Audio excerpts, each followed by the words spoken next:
គ្រាន់តែខ្ញុំក៏លេចឃើញថៃបកងពងបែបហ្នឹងបងប្អូនណៃឲ្យឃើញជាមួយនឹងតកួនខ្ចីល្អបែបហ្នឹងគឺខ្ញុំនឹកឃើញស្លោសម្លម្ជូរគ្រឿងមុនគេហ្មងបងប្អូនណៃនិយាយថាតកួនមកយើងខ្ចីល្អហ្មងប្រប៉ុនម្រាមដៃបើថាបានស្លោម្ជូរគ្រឿងវិញអូយមិនដឹងជាឆ្ងាញ់ប៉ុណ្ណាទេអកយមកចាស់ហុកផ្ដើមអស់ណាកយ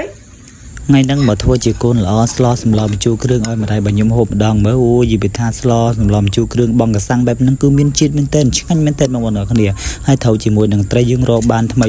បងប្អូនណើសតពងត្រីគឺឆ្ងាញ់មែនទែនហើយនៅខេត្តកពតយើងខេត្តនេះសបោត្រីមែនទែនបងប្អូនហើយត្រីមានចម្រុះមុខហ្មងគឺច្រើនមុខមែនទែនហើយតកួនយើងខ្ចីបែបហ្នឹងមកនិយាយថា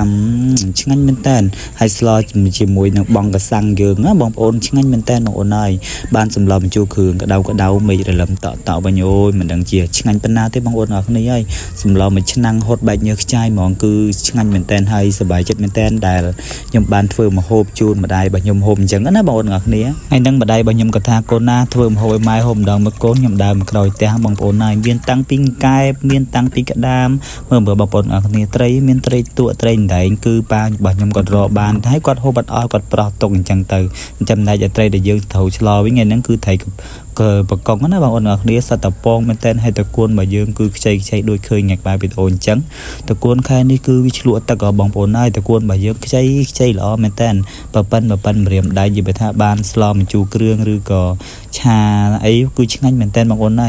ហើយបងប្អូនដែលនៅខេត្តកពតគឺគាត់បានដឹងហើយខេត្តនេះសម្បូរត្រីមែនតើដល់ម៉ោងស្លទាញអំណាញ់បងដល់ស្មាសំណាញ់មកគឺត្រីហូបមិនអស់ផងបងប្អូនហើយអញ្ចឹងចូលមកដល់គ្រឿងសម្លរបស់យើងវិញមានអីពិបាកទេបងប្អូនហើយមានដូចជាត្រី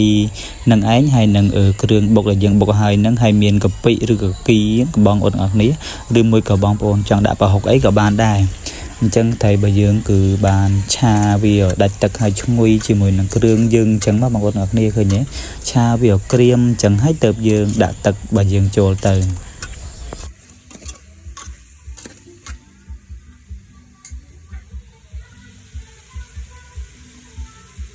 បន្ទាប់ពីយើងឆាគ្រឿងត្រីនឹងមកសន្ទុះហើយយើងធ្វើការដាក់ទឹកមកអញ្ចឹងសម្លថ្ងៃនេះខ្ញុំអត់បានពិពណ៌នាពីគ្រឿងអីច្រើនបះបោទេដោយសារតែ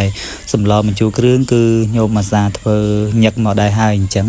សម្លនេះគឺខ្ញុំឃើញត្រីវាទំនងពេកហើយនឹងតកួនយើងគឺទំនងខ្លាំងពេកអញ្ចឹងទៅខ្ញុំឆ្លទៅហើយណាមួយខ្ញុំចង់ស្លសម្លមួយដែលហូបជាមួយនឹងពុកម្ដាយរបស់ខ្ញុំដែរអញ្ចឹងណាបងប្អូនគ្នា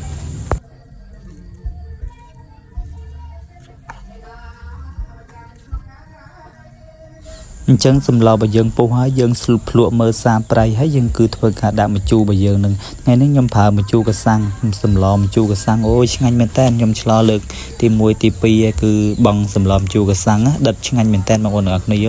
ហើយសម្លយើងឡើងឈ្ងុយហ្មងគ្រាន់តែប៉ុណ្នេះគឺឈ្ងុយទ្រពេញផ្ទះហ្មងអញ្ចឹងខ្ញុំក៏បានសម្លមួយឆ្នាំងក្តៅហូបជុំគ្នាជាមួយនឹងឪពុកម្ដាយហើយនឹងបងប្អូនកូនក្មួយនៅផ្ទះអញ្ចឹងទៅខ្ញុំបង្ហោះវីដេអូទៅមានអ្នកឃើញថាខ្ញុំពិតជាសំណាងណាស់ដែលអាយុប៉ុណ្ណឹងហើយនៅមានឪពុកម្ដាយហ្នឹងហើយខ្ញុំពិតជាសំណាងដែលខ្ញុំអាយុប៉ុណ្ណឹងហើយនៅមានឪពុកម្ដាយបងប្អូនល្អជ្រុំជ្រែងខ្ញុំច្រើនមែនតើព្រោះអីបងប្អូនខ្លះអាយុប្រហែលខ្ញុំគឺគាត់សឹងទៅឪពុកម្ដាយនៅចិត្តក្បែរខ្លួនផ្ដល់កម្លាំងចិត្តបានផងខ្ញុំពិតជាសំណាងណាស់ដែលអាយុប៉ុណ្ណឹងមានឪពុកម្ដាយល្អបងប្អូនល្អជ្រុំជ្រែងខ្ញុំលើកម្លាំងចិត្តគ្រប់ពេលវេលាហ្នឹងហើយវីដេអូមួយនេះក៏ឈានជើងដល់ទីបញ្ចប់ដែរអរគុណជម្រាបលាបាយបាយ